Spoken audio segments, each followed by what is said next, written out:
Hey everyone, this is Jack with Average Consumer, where we ask and answer two questions. Is it worth your time and is it worth your money? And today we're going to be talking about what I consider one of the best values in consumer audio for on-ear headphones. And that would be the Koss KPH30i. So first of all, I'm going to start off with the negatives, and we're just going to get a bunch of those out of the way because frankly, there's quite a few of them.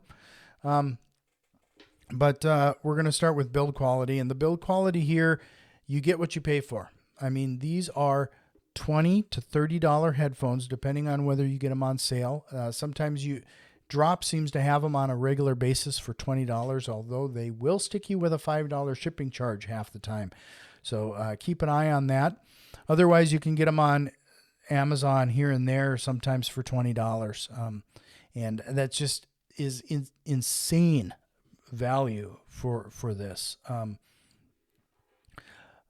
of the negatives, and the big negative here is that these can get very uncomfortable in short order.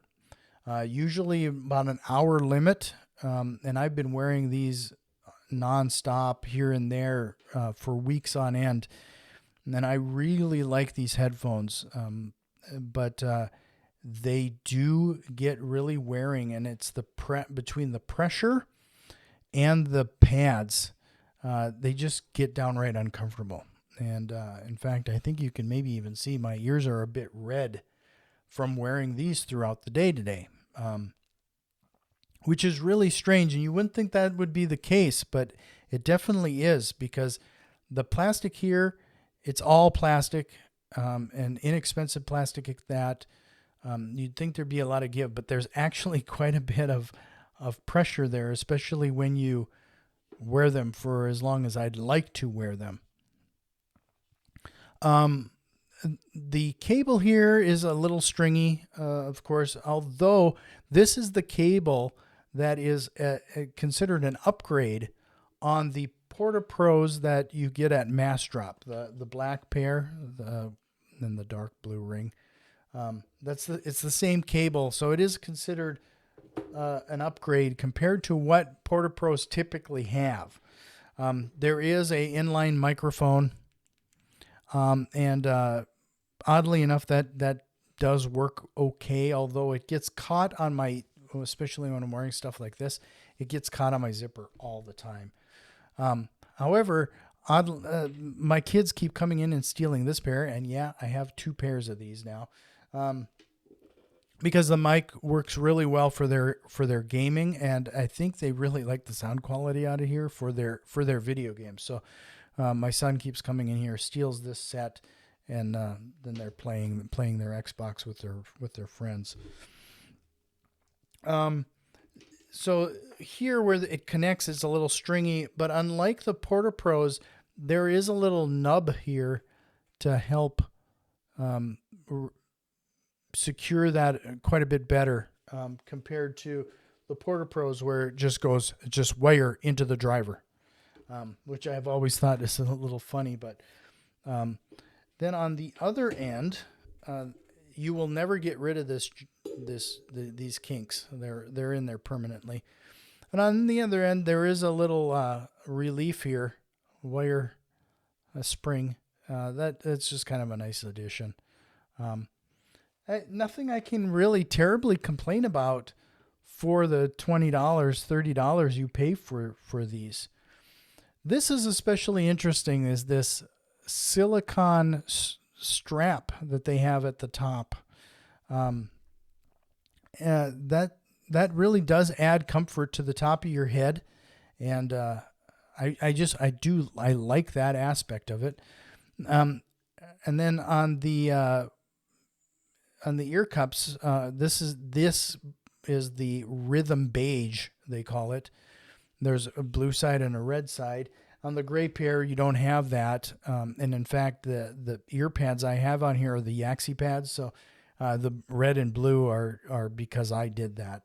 Otherwise, they're black. This here is a rubber gasket that's supposed to provide some flex, and you can kind of see that. Although what will give for any kind of flex is the actual plastic in the band itself. So I think between the pressure, the scratchy pads, and the lack of flexibility this way, it just eventually easily and quickly starts to get a bit uncomfortable. So let's get the sound quality out of the way. The sound quality is very similar to the Porta Pros. They're still warm, and when I say warm headphones, I like warm headphones. So don't take that as a negative at all. Warm headphones to me typically means that they're very easy to listen to. There's not a lot of sibilance and a lot of ear fatigue. And in fact, out of all the headphones I have laying all over the place here now, I default to the Porta Pros and these. There's just something about them that is very pleasing to the ear. In fact, I might go as far as saying I could almost do without most headphones if I can keep my costs. I got enough range here now between the KSC75s, the Porta Pros, and these. I can cover quite a bit of ground. With that being said, I am going to modify these, and that's why I got a second set here, and it's a pretty basic modification, and I'll talk about that in another video. Bass is still present, just not as bassy as the Porta Pros. And in fact, the bass in the Porta Pros can be almost to the point where that is what causes the mids and treble to be recessed by quite a bit. It's eased up quite a bit on the KPH30i's. The bass is still there, but just don't expect it to be cannons. If you're a bass head, these are not your headphones. And that should have been your sign just because they're an on-ear open back type of headphone.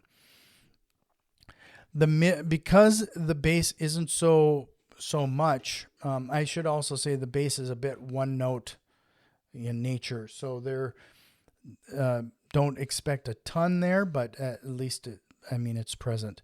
The mids and treble compared to the Porta Pros are just a hair more forward. So I would actually put the bassier headphones. The bassier headphones would be the Porta Pros, then these, then the KSC 75s, and I put the KSC 75s way off the track because there's bass there, but it's present at best. You buy those for the detail and the treble, but so where do these sit? These are a great set of just portable all-around headphones. I really like these, and is it worth your time? Is it worth your money? I mean, for $20, $30, like I said, I can't imagine or can't think of another headphone that has this amount of value crammed in it. Really like these, and in fact, I'm kind of going a bit in excess here. This is my second pair now.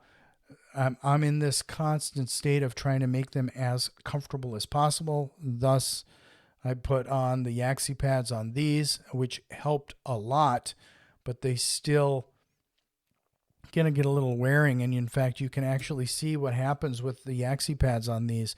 It causes this bow to occur. And I never realized this, but when you do a red and a blue, you see the blue is rubbing off on the red, and the red is rubbing a little bit off of the blue here. But I just can't say enough about these. Highly recommend them for $20, $30. Leave a comment below. If you think of another set of headphones at this price point that has this value, I would love to hear them. I'd love to explore that possibility. And I'm not going to go down the IEM road quite yet because I know that there are some great IEMs that have a lot of value. But the Koss KPH30i, outside of another silly name by Koss and me feeling like another shill, definitely worth the pickup. Well, if you like what I'm doing, if you want to see some more, like, subscribe, give me a little feedback. If you're looking for something else, I typically don't go into a ton of detail, and I don't throw up a bunch of graphs and stuff regarding headphones. And I'm going to be jumping into some other type of electronics and some other things. For example, I think one of my next videos is going to be talking about this Rode pod mic that's in front of me right now. I recently upgraded to that, and talk about a few other things. But really appreciate your time. I hope you found a little value here, and see you next time.